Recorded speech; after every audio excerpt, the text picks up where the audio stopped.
Hello and welcome back. I'm Joseph Hoffman. Today we're learning how to play another technical skill called arpeggios. Like scales, arpeggios are something that you're going to come across a lot in music. So it's worth giving them some extra practice in all the different possible keys so that you're already comfortable with them when you come across an arpeggio in a new song or piece you're learning. And what is an arpeggio? Well, let's come to the piano to find out. An arpeggio is essentially a broken chord, which is a chord played one note at a time. I could play all of these notes together, which would be called a blocked chord, but a broken chord is where you take the notes of any chord and you play them one at a time, either going up or down. And that is an arpeggio, a chord played one note at a time, going up or down the piano. So will you take let's take finger 2 of the left hand, and don't worry about doing any fancy fingering. We're just going to play kind of this one finger style and play with me the C 1-octave arpeggio. So basically we've taken this C major chord and we've added an extra C on top, kind of a duplicate of this note down here. We have Do, Mi, So, high Do, So, Mi, Do. So let's play the arpeggio, the 1-octave arpeggio, up and down just with one finger. Finger number 2 of the left hand. Try it with me. Go. Do, mi, so, do, so, mi, do. Now let's sing the letter names. Go. C, E, G, C, G, E, C. Great. Now, of course, this isn't how we're going to play it. I just wanted you to get comfortable with where those notes were. Now, let me show you the advanced fingering to play an arpeggio, so we're not just playing it with one finger. So we're going to start with finger 5 on bass C. Then our finger 4 is going to reach up to E. Our finger 2, you'll notice, is already on G, so we'll just play G with finger 2, and then our finger 1 is going to reach up to this high C. Meanwhile, keep your finger 2 right there on G because we're coming right back down. Finger 4 is already on E, and then we just have to reach down finger 5 to C. And that covered all the notes of our C major arpeggio. So again, the fingering is 5, 4 reaches up to E, finger 2 plays G, finger 1 plays C, finger 2 plays G, finger 4 plays E, finger 5 plays C. 5, 4, 2, 1, 2, 4, 5. Now, let's talk about the technique for doing this. You'll notice my hand kind of rotates a little bit. I always want to line up with the finger that's playing. For example, when my pinky's playing, I don't want to be in this shape. I want to kind of line up my hand and arm with my pinky. Then I line up with finger 4. I line up with finger 2.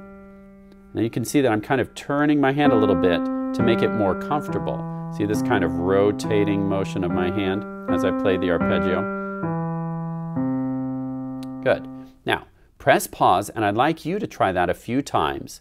Again, let your hand kind of rotate and align behind the finger that's playing.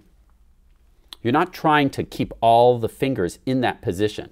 It used to be with the pentascale, you know, we could kind of rest all of our fingers on the notes that we're going to play. Now you'll see my thumb is eventually going to play here, but I'm not trying to cover everything at the same time. That will create tension. Just let your hand shift from note to note and be okay with not touching all the notes that you're playing as you play them.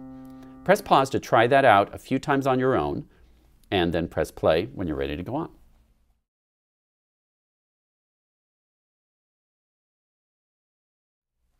Now let's try to play the 1-octave arpeggio in our relative minor key, A minor. The notes we'll need for our A minor arpeggio are right here. Notice we have our A minor triad with an extra A on top. Let's try to play it with our left hand. So take left hand finger 5, place it on A. Then we're going to just reach up a little bit with our finger 4 to C. Finger 2 is already on E. And then we'll rotate our hand a little bit to get finger 1 up here to A. Then back down, finger 2 on E, finger 4 on C. And then our finger 5 reaches down a little bit to A. One more time, we have 5, 4, 2, 1, 2, 4, 5. Now, will you try that with me? Place your left hand finger 5 on A, go. 5, 4, 2, 1, 2, 4, 5. Great. Now press pause and try that a couple of times on your own until you feel really comfortable with it. Then press play to go on.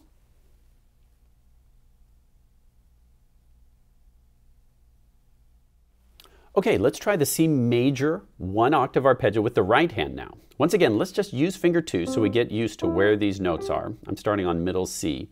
You'll notice an interesting pattern with arpeggios. We have a skip of a third, a skip of a third, and then to get to our high do, we have to skip up a fourth. It's just good to notice that anomaly about arpeggios. You might be tempted to do this kind of pattern, but we have to watch out for that fourth there. Okay, take your finger 2 and let's say the letter names as we go up and down the arpeggio. Go. C, E, G, C, G, E, C. Now sing it in solfege with me. Play with finger 2, go. Do, mi, so, mi, do. Great. Now let's try it with our advanced fingering. So our finger 1 will be on C. And again, we're not going to try and touch all of the notes. You're going to reach out to one note at a time and then let the fingers gather back in. So you're keeping your hand in the most neutral, relaxed shape possible. So with finger 1 on C, then we're going to reach over to E with finger 2, and then we're also going to reach one more time finger 3 to G. Now I recognize this is a slightly different fingering than we use for the left hand. Again, we have to accommodate that our hands are built opposite. So we're going to go finger 1, then finger 2 goes to E, finger 3 reaches to G. So we've stretched twice in a row. Stretch up, and then our finger 5 has to get up to C, which is a little bit of a stretch. And then finger 3 plays G, finger 2 plays E, finger 1 plays C. So the fingering is 1, 2, 3, 5, 3, 2, 1. And then by the time I get here, my fingers have gathered back down to that position rather than trying to stay in that stretch position, which creates tension. Press pause and on your own, try that arpeggio. Make sure you're using the correct fingering. 1, 2, 3, 5, 3, 2, 1. Try it nice and slowly. Pause to try it on your own, then play to go on.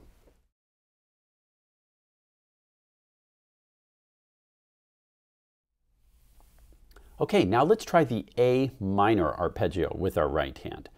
We'll place finger 1 on A, then finger 2 will reach up to C, finger 3 will reach up to E. Remember, we have 2 reaches in a row, and then finger 5 up to A, and then back down. So always try and keep in mind what notes you're headed for. We've got this A minor triad with an A on top. 1, 2, 3, 5, 3, 2, 1. Now press pause and try that a few times on your own, then press play to go on.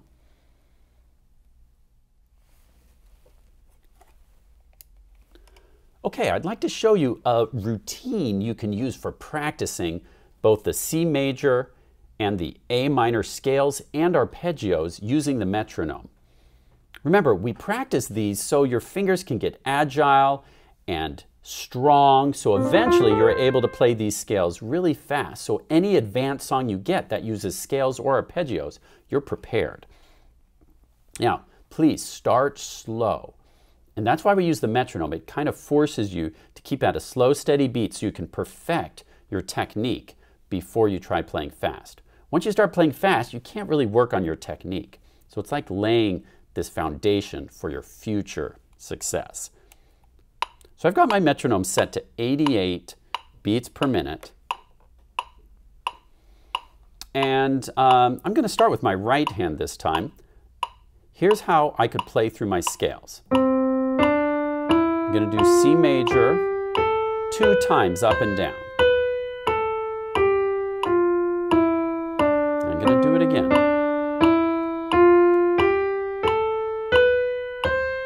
Then when I get to the bottom, I'm going to go straight into my arpeggio.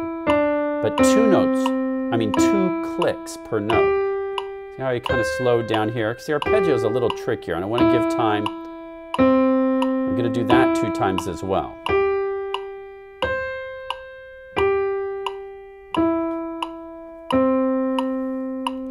Good. Very important as you do the arpeggio is to not try and stretch to all the notes at once. Just think of one stretch at a time and then let the fingers gather. Stretch, then gather. You're never going to hold the fingers in that stretch position the whole time. You just reach, then gather them together. Fingers always are coming back to this neutral position after each reach. Okay, as you get better with the arpeggios, eventually you'll be able to start playing them faster. But for now, let's do 2 clicks on each note. So each key is kind of like a half note. 1, 2, 1, 2, 1, 2, 1, 2, 1, 2. Okay, and then you can go on and do it in A minor. I'm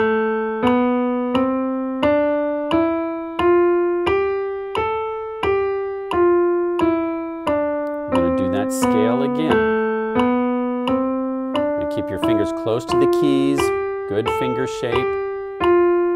Glide across. Now I'm going to do harmonic minor.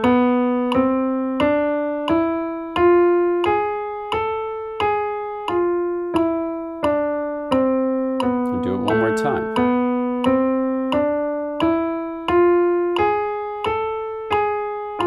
Now here comes the arpeggio.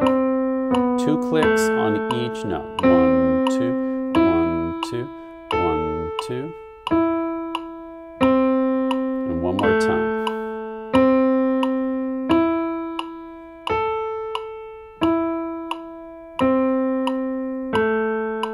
Good. And then I do that whole thing again with my left hand. C major, up and down 2 times, then the arpeggio 2 times.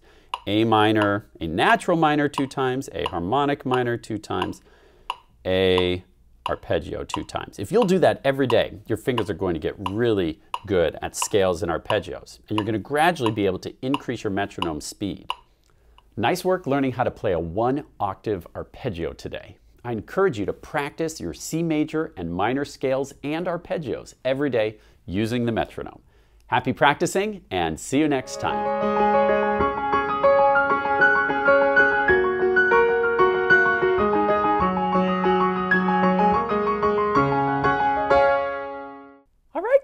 Time to practice your arpeggios.